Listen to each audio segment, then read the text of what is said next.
Good day folks, today in this video we're going to be taking a closer look at GripGear's Movie Maker 2. This is their new updated version. It's a time-lapse slider, a motorized slider, a manual slider. They have really cool accessories that turns it into a dolly. This unit is small, light, it comes apart and fits in a backpack very easily. It allows you to grab really nice cinematic footage and interesting time lapses without the bulk of big, expensive time-lapse sliders. But before we get into it, let's do a quick unboxing.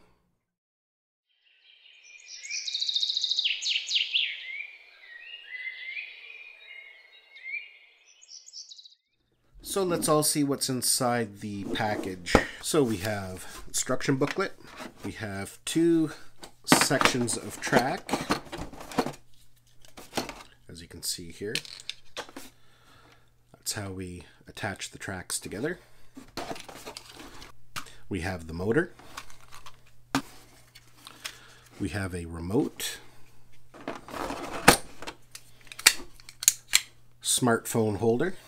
That is for the pan head, if you're doing like rotating time lapses. Charging cable. And a ball head. That's all that's in that package, so let's take a look at some of the accessory packs. So this is the extra track. You can theoretically put as many of these together as you want and make for a really long time lapse or slide video.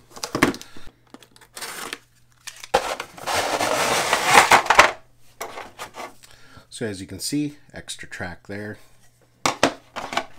another connector piece, and another leg assembly.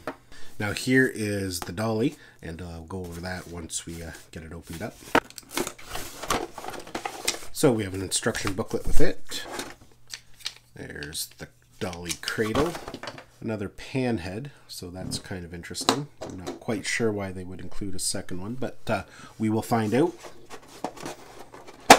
And here's the large drive wheel. So we got everything unpackaged, and here's everything that comes in the base kit.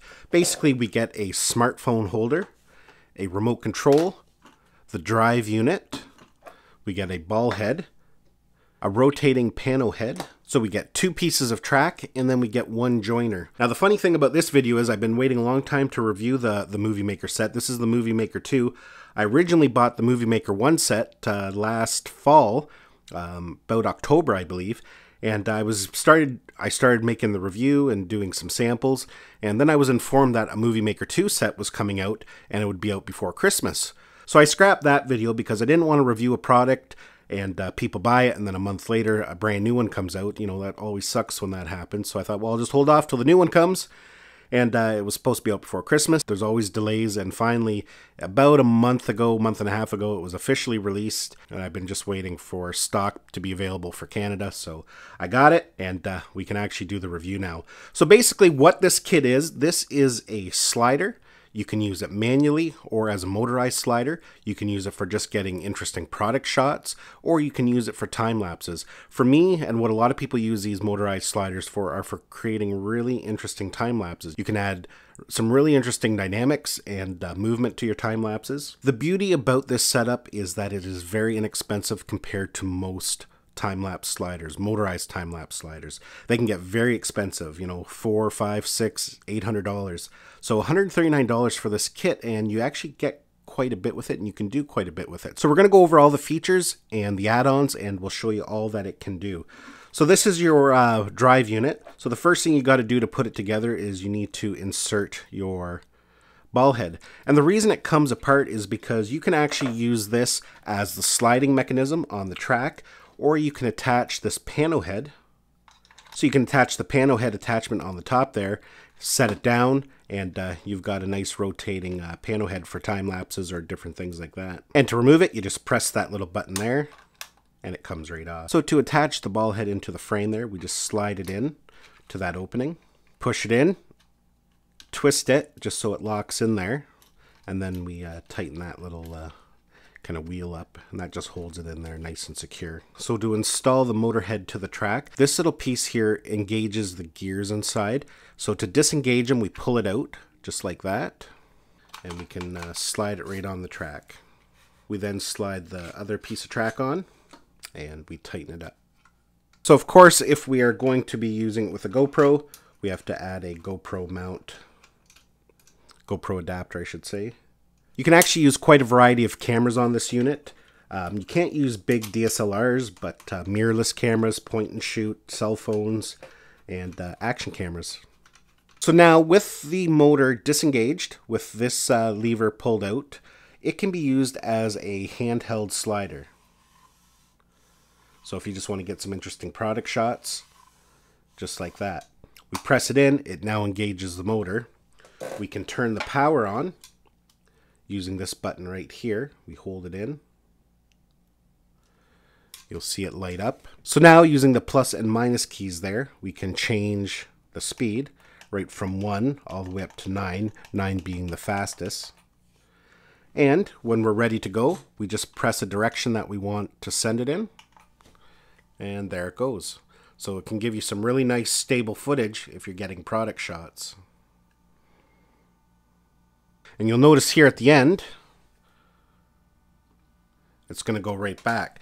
That's because of this little clip here. This is the bounce back feature, and it can come off. So if you don't want it to go back and forth on the track, you just take that little piece off, and when it gets to the end, it'll disengage. So the original Movie Maker required 2 AAA batteries to power the unit. In addition, you could plug in a power bank to this micro USB port and power it off the power bank. With the new Movie Maker 2, it has its own built-in battery, which I do like a lot better. It's rated to get about 2 hours, but you can still power it fully off a power bank. All you do is plug the included charging cable into a power bank, plug in the micro USB. You can see there it's charging, but you can now run this unit indefinitely while it's plugged into a charged power bank. So that's a really handy feature, and it allows you to do nice long time lapses without worrying about running out of power. At the end of the unit here, you can see that it has adjustable feet, and this can be used to level it. It's got a tripod mount inside there and in these joiner pieces, so you can mount this on a tripod if you want to get different angles. But you don't need to mount it on a tripod. You could lean it up against a fence post, a tree. These little arms here can kind of wrap around things to hold it. You can tighten them up. The other really nice thing about this setup is that you can add extra track pieces. Now most time-lapse sliders are fixed. You know, you can get them in 24 inches, 12 inches, 48 inches, and when you buy it, that's what you got. You can't go any longer, you can't go any shorter. But with these, you can buy these separate track pieces, and you could make this thing 20 feet long if you wanted. The other really nice thing is that this thing breaks down into nothing. You know, when you got the 2 pieces, it's fairly long, but you break it down, you can put this thing in a backpack and not have to worry about taking up a lot of space or being too heavy. Some of those big time-lapse sliders, they're big, bulky, heavy, and they don't travel very well because they're long. And yeah, so this can pack away in a backpack and you wouldn't even know it's there. And that can be really important if you're a person who likes to do a lot of hiking, maybe going out to find different places to do time lapses. You know, you can throw this in your backpack and yeah, it would not weigh you down at all. So now another accessory you can get for it is their Dolly Kit. So basically this turns it into a trackless slider and it allows you to get some nice rotating shots. So let's put this together and I'll show you how it works. So basically we're going to attach this piece, and it's kind of like the pano head that I already showed you. It clips on the exact same way on the side here, just clamps in. Then we attach the wheel. This is kind of the large drive wheel. Just snug it in. So now the drive unit just kind of sits down into this cradle, and then we tighten up this knob just to secure it in. So now we have a trackless slider. This little lever here, when you pull it up, it disengages the motor, so this wheel will turn freely now. So with that, again, it gives you a manual slider, and it's actually very smooth.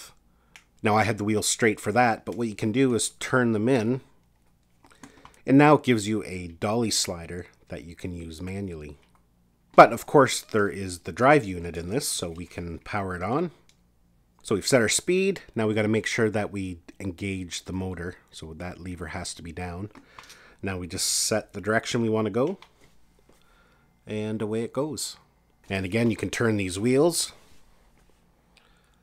That allows you to get some really nice product shots if you're doing some cinematic stuff.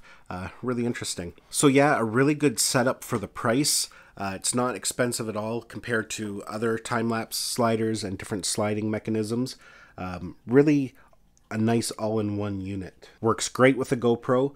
If you want to take some really nice time lapses, moving time lapses, just mount your GoPro in there. You would want to use a slower speed, like a 1, 2, or 3. So let's check out some samples of different things that this unit is capable of capturing. So, as you can see here, I've got it mounted vertically.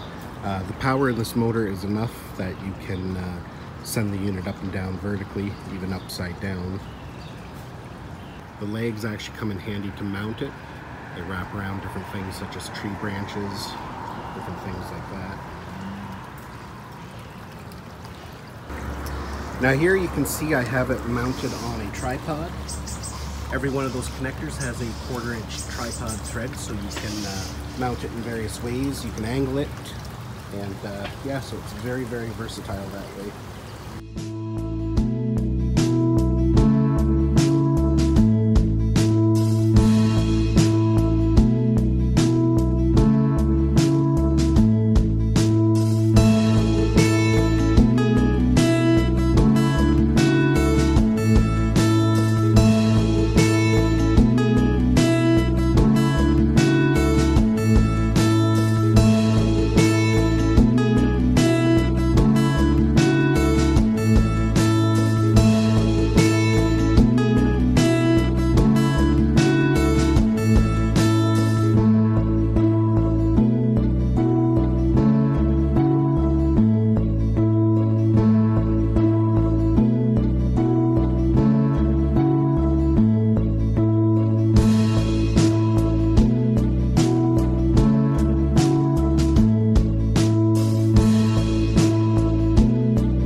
Now, I really do like the unit. There are a couple things that I wish they had done differently.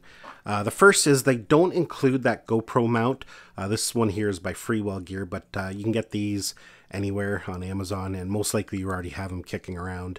They're very inexpensive, but it would have been nice for them to include it just so the kit is ready to go for any type of camera. They do market it to be used with a GoPro, so it would have been nice, but small little issue. The only other problem I see that I don't really like, and it's not a big issue as well, but when you attach these feet that come with the extra track, you unscrew, let me just show you here. You unscrew this middle piece and you put the foot on and then you tighten it in. But as you can see there, there's not a lot of room to grasp it to really tighten it in, so it's always on there loose, and that can be kind of aggravating when you're trying to line this up. You know, this thing's always turning because you can't really ever just get in there and tighten it up good. I think that bolt should have been a little bit taller so you can get a good grip on it, or maybe a wing nut style. Just so you got good leverage on it for tightening it. But again, that's not a big issue. So all in all, I really like this setup. The kit is fully complete. You have everything you need to get some really cool cinematic shots, some really cool time lapses. And then when you factor in the sheer size of it, it's small, light, compact. You can put this and extra track in your backpack and you wouldn't even know what's in there. Well folks, that's it for my video. What I'm going to do is include all the links down below in the description so you can go and check out all the products by GripGear. For the Movie Maker 2 set. I'm going to be doing some more videos featuring the Movie Maker 2, different techniques, especially when it comes to time lapses, how to set it up, how to use it in the field, different techniques like that. So stay tuned for that. Give this video a thumbs up if you enjoyed it. Don't forget to subscribe to my channel so you don't miss any of our upcoming videos, and we'll see you in the next one.